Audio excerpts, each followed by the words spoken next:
If you're a photo enthusiast or a professional, you've likely heard of DPReview or the Digital Photography Review. It's a site that has a wealth of information about camera gear, including camera bodies and camera lenses. They started in 1999 and they recently announced earlier this week that they'll be shutting things down and closing on April 10th, 2023.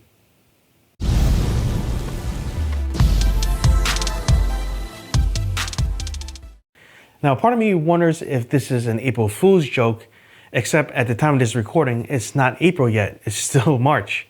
Now, DPReview is not the only photography site out there, obviously. There's other ones, but I consider this one of the main players because I got a lot of information from it. A lot of people got a lot of good information from it and made a lot of camera-related decisions based off of DPReview.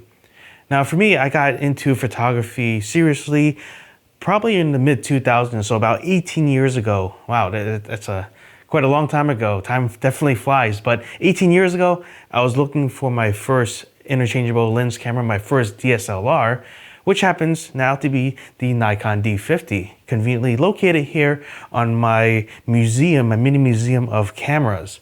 Part of that decision came from DPReview, along with other sites and other reviews that I've read, but at the time, a lot of stuff that I was researching online was based on articles like DPReview, where they posted their perspective on the camera.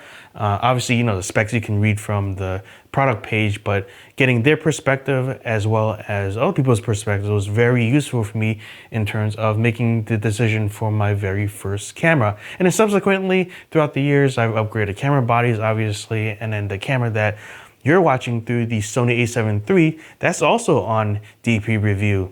So lots of cameras, lots of history there, and then lots of help for many people.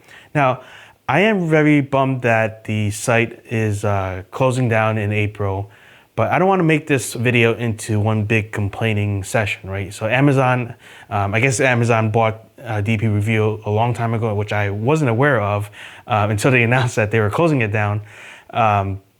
But, you know, I guess Amazon didn't have the budget for it. That's being cut out. So they said DPReview is shutting down, and that's their choice, right?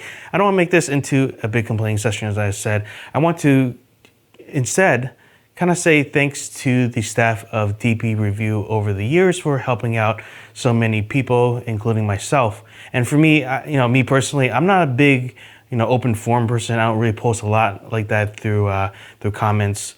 But I do want to say, you know, thank you to everyone that has contributed articles and have kept this site up and running. It's been very useful for me. I enjoy reading about different camera systems. So for me, I started off with Nikon and then I went over to the Sony system with the a7 III back in 2019. But I'm also curious about how other cameras work, right? So I've never owned a Canon system. I never owned a Panasonic system, but it's always interesting to see different perspectives on it. And then in the more recent years, about a few years ago or so, I started to watch more of DPReview's YouTube channel. Chris and Jordan did a fantastic job there, and I really look forward to their future videos. And they announced that they will be joining Petapixel, which is yet another photography site that I follow. So I'm really looking forward to their new videos there. It kind of reminds me of Digital Rev, if you followed the channel from back in the day, where Kai and Locke did a lot of videos there, and then now they transitioned to their own thing. But, you know, Chris and Jordan are doing their own thing now with Petapixel. So more to come. So it's not a complete shutdown of everything. It sounds like things are still going to be continuing on, but just in a different way. In conclusion, I want to make sure that this video focuses more on the positive side, right? The thank yous and see you next times, rather than having a big boohoo session, as I mentioned before. There are things that you can control, and then there's things that you can't control. All right, that's all I have for today. Thanks for watching. I'll see you next time.